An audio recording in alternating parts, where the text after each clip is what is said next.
चंपई सोरेन जी को हटाना क्या इतना जरूरी था? 2 महीने ही बाकी थे, चुनाव जीतते थे।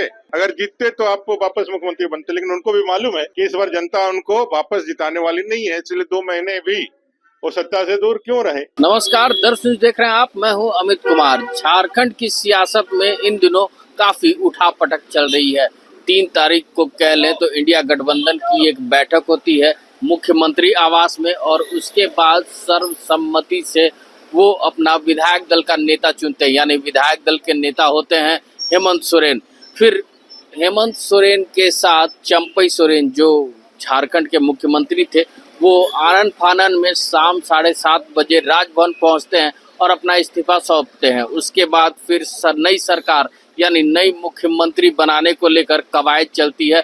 तो फिर 4 तारीख को शाम 5 बजे हेमंत सोरेन मुखिया बनते हैं झारखंड के, यानी मुख्यमंत्री पद की शपथ लेते हैं राजभवन में।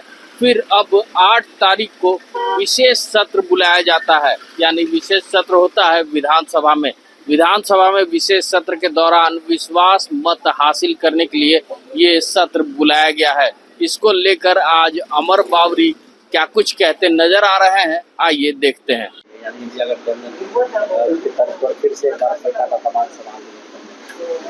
भाई जनमानस में तो ये प्रश्न है कि भाई चंपई सोरेन जी को हटाना क्या इतना जरूरी था? 2 महीने ही बाकी थे, चुनाव जीतते थे।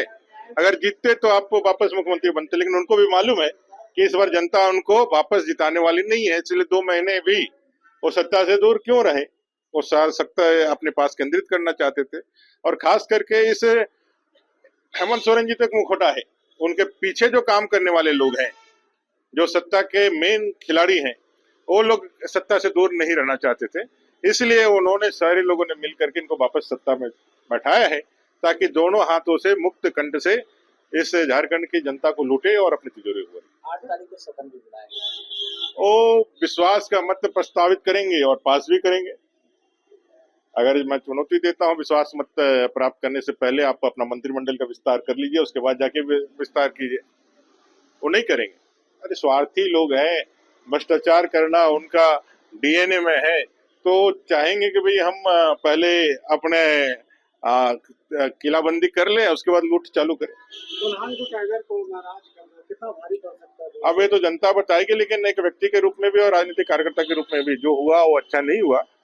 वो कुछ भी हो, बड़े वरिष्ठ नेता रहे हैं, गुरुजी के समय के स्थापित नेता रहे, और जब झारखंड मुक्ति मोर्चा के बहुत खराब समय थे तब भी वो निष्ठावान होकर के समर्पित भाव से काम करते थे, और इसीलिए जो जेल गए तो सबसे पहले उन्हीं को दिया, और उन्होंने भी हनुमान बन करके उनकी सेवा करी। जेल हर सप्ताह 2-2 बार जाना, उनका घर का कोई बेटा नहीं जाता होगा जितना बार वो जेल गए होंगे। तो उसके बाद भी जिस तरह से बड़े बेआबरू करके कुचे से तेरे हम निकले, बहुत निकले मेरे अरमान, फिर भी मेरे कम निकले, ऐसा बेइज्जत करके उनको बाहर निकालना, झारखंड की जनता इसको बहुत खराब दृष्टि से देख रही है, जो फीडबैक आ रहा है। बाकी जनता जनार्दन है, जनता के मैदान में जाएंगे तो जनता उसका विचार करेगी क्या करना है। हाँ, लूट की यात्रा पे निकलेंगे और विदाई यात्रा भी निकलेंगे। झारखंड की जनता से विदा लेने के लिए वो निकलेंगे, और निकल करके लोगों से सरकारी खर्चे पे विदाई लेकर के जाएंगे अपना जहाँ जाना। 2024 महत्वपूर्ण तो ही है, क्योंकि युवा यहाँ नाराज बैठे हुए हैं, सड़कों पर है। महिलाओं के साथ जो अन्याय अत्याचार हो रहा है उसके कारण आक्रोश है। कई एक वायदे इन लोगों ने किए थे, 5 लाख रोजगार का वायदा हो, 5,000 रोजगार भत्ता का वायदा हो, पीजीटी और जितने भी जैसे जितने भी घपले घटाले हुए हैं, सब चीजें लेकर के लोग हैं। और इस बार चुनाव में सर का माने रिजल्ट आएगा, और इस बार उनको बाहर का रास्ता निकालेगा।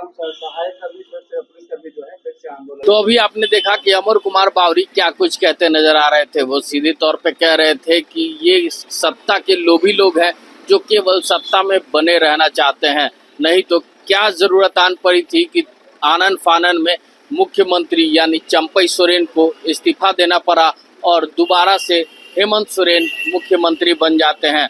तो 2 महीने के लिए ये मुख्यमंत्री बने हैं, क्योंकि चौथी बार यानी पार्ट 3, हेमंत सोरेन पार्ट 3 के बाद पार्ट 4 आने वाला नहीं है, क्योंकि इनका चैप्टर क्लोज हो चुका है। ऐसे ही तमाम खबरों के साथ जुड़े रहने के लिए हमारे चैनल को लाइक एंड सब्सक्राइब जरूर करें। अमित कुमार, दर्श न्यूज, रांची।